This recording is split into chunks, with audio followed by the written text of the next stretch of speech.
My dear friends, 4 years ago, we ran with a simple and strong idea. We said we had to make fundamental change in this city. And we heard a cacophony of doubt and cynicism. The insiders said it was impossible. The critics, the pundits said change couldn't come. They, even worse, said we would go backwards. We would go back to the bad old days. There would be chaos. Remember those evil warnings we received? They said things would go in the wrong direction. Well, they were wrong.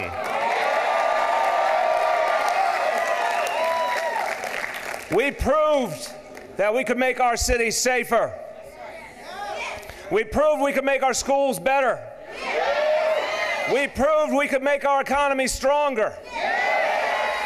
We did this together, and we took on some very powerful forces while we did it. We proved we could take on the landlord lobby and win. We proved we could take on the big corporations and win. Brothers and sisters, we have so much to be proud of over these 4 years, all of us together. Everyone made it happen together. We have a lot to be proud of. But we can't stop now. We can't stop now. Tonight there are too many of our fellow New Yorkers who feel the deck is stacked against them. There are too many who feel they can't achieve their potential. Well, you know what? The truth is they're right. Things are still not what they need to be in this city. We've got to become a fairer city, and we've got to do it soon. We've got to do it fast. We've got to put everything we've got into it.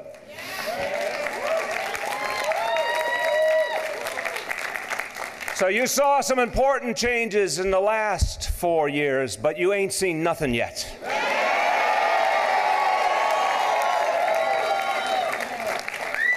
Let me tell you about a thing we call 3K. If you thought pre-K was good, you're going to love 3K. Every 3-year-old gets an early childhood education, a quality education for free in this city. It's never been done anywhere, but it's going to be done here. We're going to make sure that every child reads on grade level by 3rd grade in our school system. We will not stop till we reach every child. We've never even been near that goal as a city before. But educators would tell you if our children are reading on grade level by 3rd grade, then their futures are full of potential and possibility. That is the great goal we're going to set this city on the path to achieve. My friends, we started with an audacious affordable housing plan, 200,000 apartments, enough for 500,000 people. But it's not enough. We've got to go farther. We're going to reach 300,000 affordable apartments. We're going to reach 750,000 New Yorkers with affordable housing they don't have now and that they need. We're going to get it to them. And let's do something that's long overdue. Let's fix our subways. I just want to ask this room of very knowledgeable New Yorkers, do you think we need more money to fix the subways? Do you think the millionaires and billionaires have some money to spare? How about a millionaire's tax to fix the New York City subways? And while we're at it, that tax can allow us to give half-price Metro cards to low-income New Yorkers so they can experience opportunity in this city as well. And another way that our fellow New Yorkers can do better, can afford the city to love, is with better jobs. We have a plan to create 100,000 good-paying jobs for residents of the 5 boroughs. We've come a long way becoming a safer city, but to truly be a fairer city, we need trust and accountability in all we do. So in the next 2 years, every one of our officers on patrol will be wearing a body camera, the ultimate sign of trust and accountability in law enforcement. Now, I have to remind you that we mark an anniversary tonight. And it's an anniversary that's very painful for a lot of us. A year ago, the candidate who lost by 3 million votes somehow became President of the United States.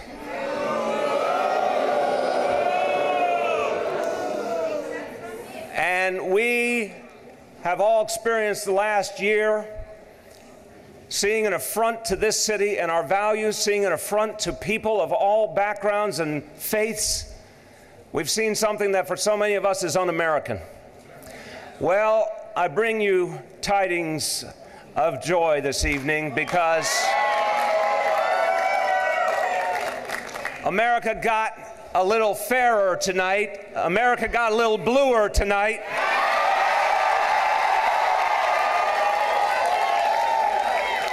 Let's cheer so they can hear us in New Jersey.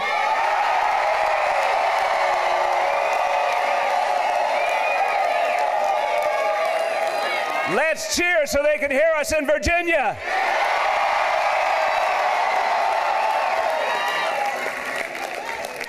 And tonight, New York City sent a message to the White House as well. Our message was this: you can't take on New York values and win, Mr. President. If you turn against the values of your hometown will fight back. And so, we've got some fights ahead. We will fight and we will win. We will stop the tax cuts for the big corporations and for the millionaires in Washington. We will protect the Affordable Care Act. And we will defend our immigrant communities. We are a nation of immigrants. We are a city of immigrants.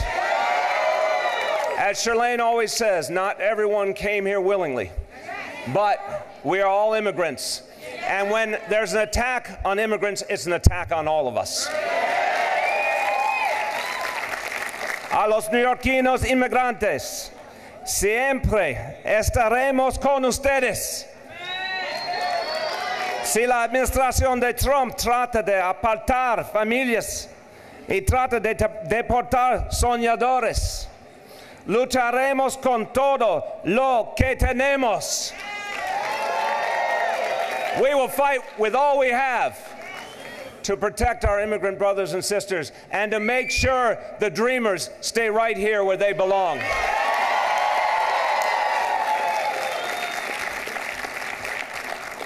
It's a good night for progressives. It's a good night for Democrats. My friends, all of you together achieved history tonight. For the first time in 32 years, a Democratic mayor was reelected in New York City.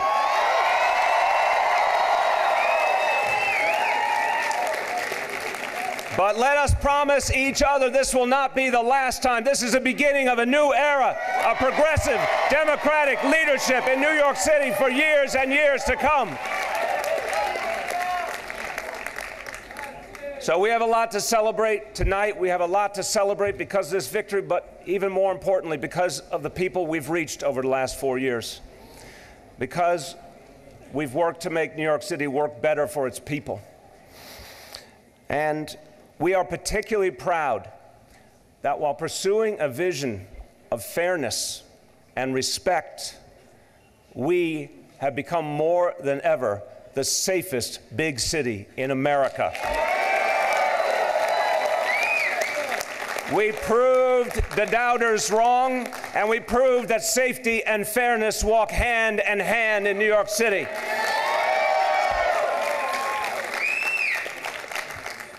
But I believe since we've achieved so much, since we've proven there is a momentum for change, we now have to set our sights higher. I think we can reach an even bigger goal.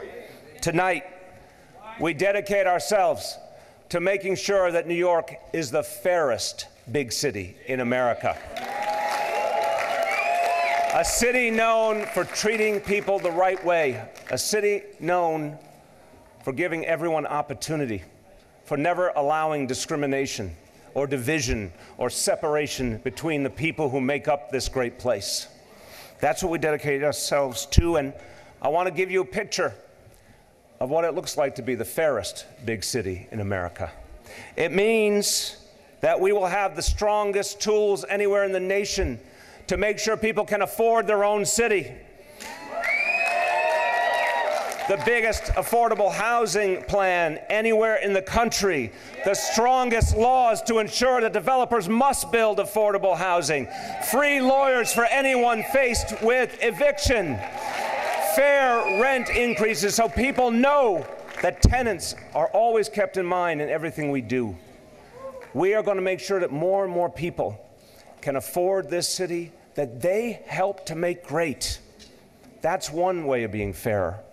Another way is making sure that everyone's paycheck gets a little bigger, and then a little bigger, and then a little bigger.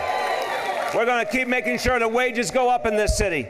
We're going to keep making sure that people actually can live on the paycheck that they get. And we are going to make sure there is no more pay inequity, that women will be paid just as much as their male counterparts.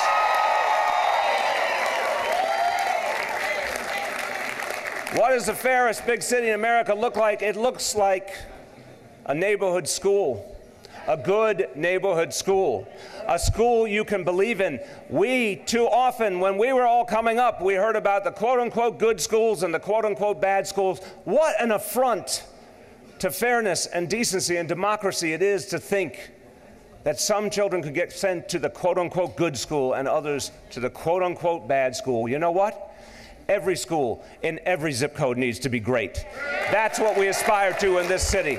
That's what the equity and excellence vision is all about. We can do that. New York can do that. You know what the fairest city looks like? You know what a great city looks like? It's a place where anyone who faces a mental health challenge is embraced, is respected, is brought forward to get the help they need, and the help is there for them. It's a place that does not allow the stigma to keep people from the help they need. What's the fairest city look like? It's a place where the wealthy pay their fair share in taxes. The millionaire's tax is one way. The mansion tax, to make sure that those who buy very high-priced homes pay a little more so our seniors can have affordable housing they deserve. The fairest city in the country is a place where it's actually easy to vote, where it's actually easy to participate in the democratic process. We are not there yet, are we? Because this state is backwards. This state has some of the most regressive voter laws in the entire country. How can we be proud as New Yorkers when it's just so damn hard to vote here? It's hard to register to vote. It's hard to vote unless you happen to be in the right place at the right time on the right day. You get excluded. We are going to go to Albany all together starting in January, and we're going to change that once and for all. This state should have the best voter laws in the country. And finally, what does the fairest big city in this country look like? It looks like a place where police and community are bonded together once and for all, in partnership, with trust, with mutual respect. I want every police officer to know the name of the residents that they serve in the community, and I want those residents to know the name of their officer. I want everyone to feel they are on the same side together for the good of the neighborhood, for the good of the city. We will be an example to the whole country of what that healing looks like, what that unity looks like. All for one, one for all, police and community together. That's what we aspire to in this city. So I want you to know these are big goals. These are tough goals, but we will be relentless. And I'm going to ask a simple question for the next 4 years. Every time an idea comes before me, a proposal comes before me, every time we look at the budget, whatever it is, I'm going to ask a simple question. Is this going to help us become the fairest big city in America? Is it going to help us toward that goal? Because if it is, we're going to do it.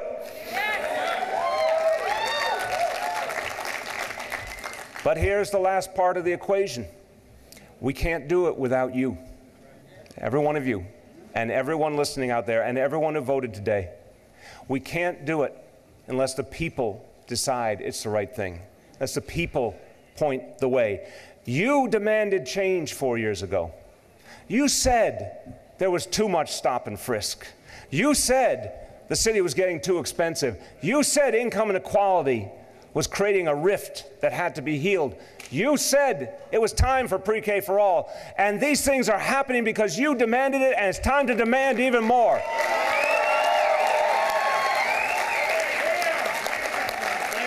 So we have to go farther. We have to have a relentless energy.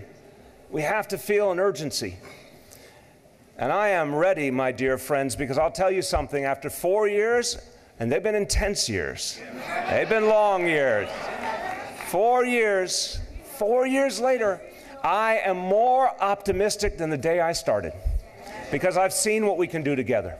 I've seen how many people we can reach. I've seen how much better we can make this city. We can make this the city it was meant to be. We are only just getting started. Tonight's a good time to remember, this is only the beginning.